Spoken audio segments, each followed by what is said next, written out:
지난 15일 한국 프로야구에 출범 43년 만에 드디어 KBO 1000만 관중을 돌파했습니다. 그리고 올해부터 티빙이 프로야구의 온라인 중계 유료화를 선언하며 많은 팬들의 비판을 받았지만 티빙을 통한 야구 시청자 수 역시 무려 1억 명을 돌파하면서 올해 KBO는 활짝 웃고 있습니다. 그런데 아이러니하게도 KBO와 주로 경쟁 상대로 비교되었던 K리그 역시 함께 흥행 중인데요. 아니 원래 야구 인기가 높아지면 축구의 인기는 비교적 떨어졌잖아요. 카타르 월드컵 직후에 열린 작년 K리그의 누적 관중은 약 300만 명, 올해는 역대 최소 경기 200만 명을 돌파하며 작년보다도 더 뜨거운 상승세를 보이고 있고요. 현재 리그 2위를 달리고 있는 강원FC의 경우에는 지난 27라운드 광주FC와의 홈경기에서 역대 최다 관중 기록을 경신할 정도로 K리그 열기는 매우 뜨겁습니다. 그런데 왜 갑자기 이번 시즌 많은 사람들이 K리그와 KBO를 보러 경기장에 방문하는 걸까요? 이번 시즌 K리그가 흥행하는 진짜 이유들에 대해 한번 알아보도록 하겠습니다.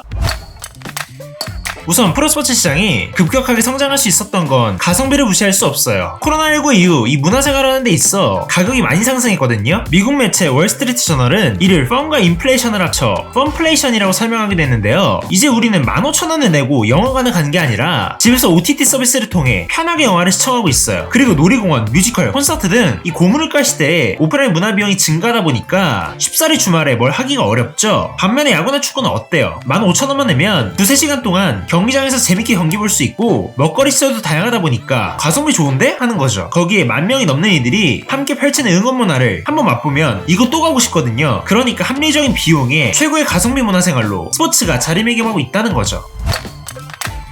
그리고 우리가 경기장을 가보면 가장 두드러진 특징은 최근 경기장에 여성 팬들이 정말 많이 찾아오고 있다는 거예요. 특히나 많은 MZ 여성 팬들이 경기장을 찾고 있는데요. MZ세대 여성 팬덤들이 왜 K리그에 관심을 갖게 되는지 보려면 현재 K-POP 업계에 대해서 먼저 살펴봐야 됩니다. 국내 음악 차트인 서클 차트의 통계에 따르면 K-POP 음반 수출액은 2015년 이후 꾸준히 증가해왔습니다. 그리고 이 시기는 BTS를 비롯해 엑소와 세븐틴 등 남자 아이돌들의 활동이 엄청나게 활발했던 시기였어요. 특히나 K-POP 업계에는 여성이 팬덤의 절대 다수를 차지하고 있기 때문에 이 남자 아이돌들의 활발한 활동에 여성 팬들의 뜨거운 반응이 이어졌던 것이 K-POP 아이돌 성장의 주된 이유 중 하나이기도 하죠. 그러나 올해의 경우 음반 수출액이 전년도에 비해 2.9% 하락하면서 처음으로 감소세를 보였다는 건데요. 이에 전문가들 현재 과도한 앨범 판매와 이 본질보다 수단에 집중하는 업계의 상황이 아이돌 팬덤에게 피로를 느끼게 한다고 분석했어요. 그러니까 지난 5년 전에 비해서 아이돌 팬덤의 화력이 많이 줄어들었다는 거예요. 반면에 올해 국내 스포츠 리그들은 계속해서 종전의 기록들을 갈아치우면서 흥행 가도를 달리고 있습니다. 그리고 그 중심에는 이 K-POP 아이돌에서 스포츠로 시선을 돌리는 여성 팬들의 영향이 매우 크다고 볼 수 있는 거죠. 실제로 축구 경기장에 찾아오는 팬들의 성비는 평균적으로 6대4일 정도로 여성 팬들이 더 많고 작년 싱가포르과의 A매치 경기에서는 여성 비율이 65%나 되었어요. 또 K리그의 명문 구단 중 하나인 포항 스틸러스의 경우 새로 유입된 팬들 중 여성의 비율이 57%였고 그 중에서도 10대와 20대 비율이 52.5%를 차지하는 등 K리그에도 젊은 여성 팬들이 늘어나는 추세죠. 그리고 요즘에 인기가 많은 선수들 아이돌이 밀리지가 않아요. 물론 기본적으로 축구도 잘하지만 선수들마다 캐릭터성이 강하기 때문에 스타성이 생성되고 선수들을 만든 짤이 SNS에 돌아다니고 몇몇 팬들은 대포 카메라를 들고 경기장을 돌아다니면서 선수들을 촬영하는 문화도 생겼죠. 그리고 지난해부터 패션 업계에서는 블로커룩이 유행하면서 유니폼 역시 하나의 패션 아이템으로 소구되었고 많은 여성 팬들은 경기장 유니폼을 입고 방문하며 인증샷을 남기는 걸 하나의 문화로 만들었죠. 게다가 최근에는 스포츠 워크잇이 강조되면서 선수들이 인성도 바르고 팬 서비스도 잘해주잖아요. 여성 팬들 입장에서는 아이돌보다도 만나기 쉬운 거죠. 그리고 최근 들어 여성 팬들의 축구 이해도 역시 생각보다 낮지 않습니다. 여성 연예인들, 인플루언서들이 출연하는 이 골 때리는 그녀들, 그리고 유명 연예인들과 선수들이 함께 팀을 이루는 뭉쳐야 찬다와 같이 예능 프로그램을 통해 유입되거나 월드컵, 아시안컵과 같은 주요 스포츠 대회를 통해 많은 여성 팬들이 유입되었는데 특히나 MZ세대들에게는 축구에 대한 어색함이 거의 없다시피 한 정도예요. 그리고 지난 몇 년 전까지만 하더라도 단순히 얼굴이 잘생겨서 응원하는 팬들에 대한 기존 팬들의 비판이 매우 거셌지만 최근엔 전체적으로 여성 팬들이 스포츠에 진지하게 임하는 모습을 인터뷰나 경기장 안에서도 심심치 않게 찾아볼 수 있다고요. 아니 제가 얼마 전에 용산 아이파크몰에 볼을 차러 갔었는데 절반 이상의 코트에서 여성분들이 풋살 아카데미나 자체적으로 풋살 경기를 하고 있더라고요. 그만큼 수동장의 축구 관람을 넘어서 능동적으로 축구에 참여하는 여성들도 굉장히 많아졌다는 거죠.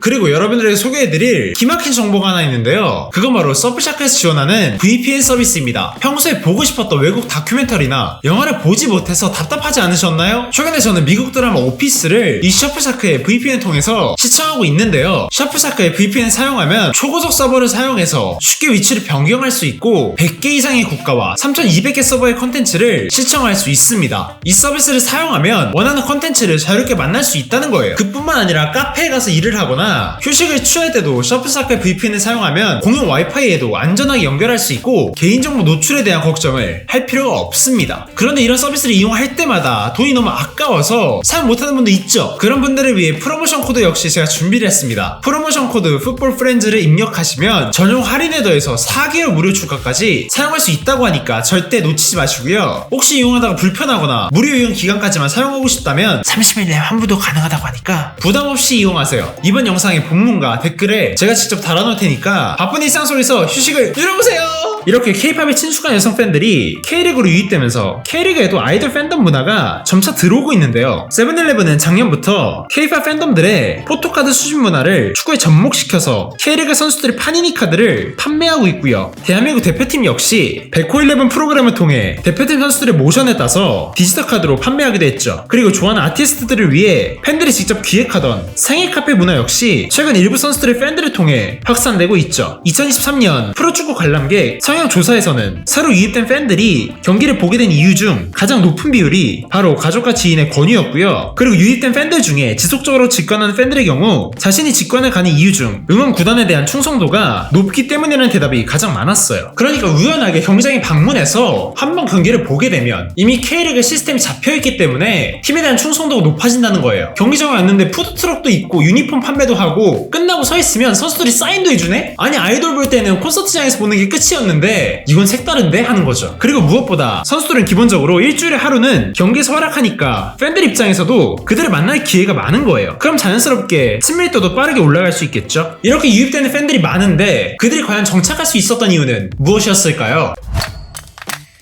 작년까지만 하더라도 K리그 순위표의 최상단에는 전북현대와 울산현대가 있었습니다. 2017년부터 23년까지 K리그 우승팀들을 살펴보자면 전북이 5번, 울산이 2번으로 두 팀이 우승을 독식해 왔었거든요. 그런데 이번 시즌 전북현대는 최하위권으로 추락했고 오히려 그동안 2부 리그로 강등되거나 만년 최하위에 머무르며 비교적 약팀으로 평가받았던 강원FC, 수원FC, 김천상무가 울산현대와 함께 상위권에 형성하고 있죠. 게다가 영상을 촬영한 시점에서 1위 울산과 5위 서울의 승점 차이가 단 8점밖에 나지 않고요.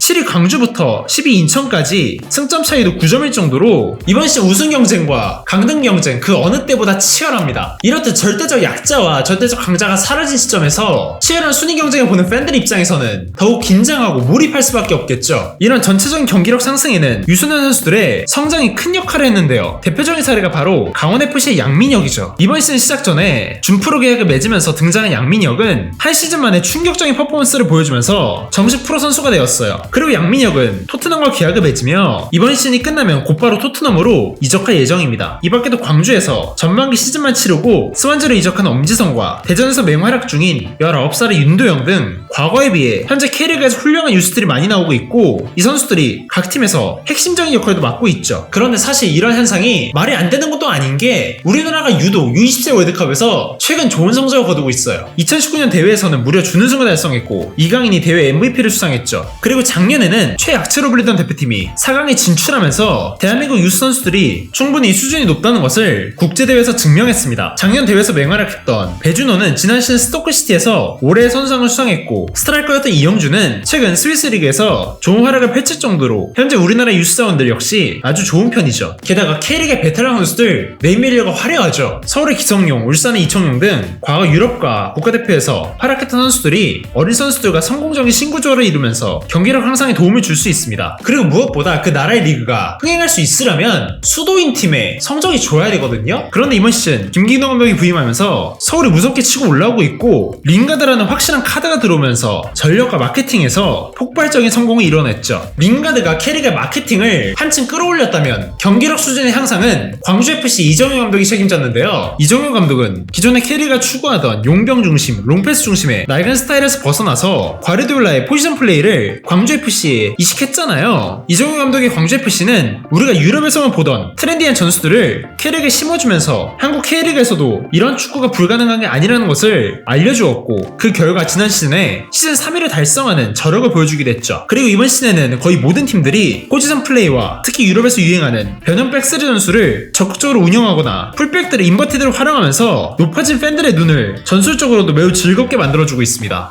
현재 K리그가 역대급 흥행을 이어가고 있는 건 사실이지만 구단들의 재정 상황을 고려해보면 흥행이 마냥 반갑진 않을 수도 있어요. 흥행은 말 그대로 기간이 정해져 있는 거니까요. 야구가 더 치고 올라오고 협회의 신뢰도가 하락할수록 K리그의 인기도 어느 날 갑자기 푹 식어버릴 수도 있는 거죠. 흥행과 성장은 다른 이야기이지만 흥행을 리그의 성장으로 이어갈 수 있다면 정말 베스트일 겁니다. 그리고 이번 흥행이 K리그 입장에서 새로운 성공 구조를 찾을 수 있는 기회가 됐으면 좋겠습니다. 과연 K리그는 팬들의 우려를 딛고 이번 시즌을 계기로 리그의 성장을 도모할 수 있을까요? 그리고 언젠가 K리그가 국민들의 세금으로 운영된다는 세금리그라는 꼬리표 역시 뗄 수 있을까요? 오늘의 주요 흥미로웠다면 구독과 좋아요 부탁드리고요. 전 다음번에 더 재미있고 유익한 축구 이야기로 다시 찾아오도록 하겠습니다. 그럼 안녕히 계세요.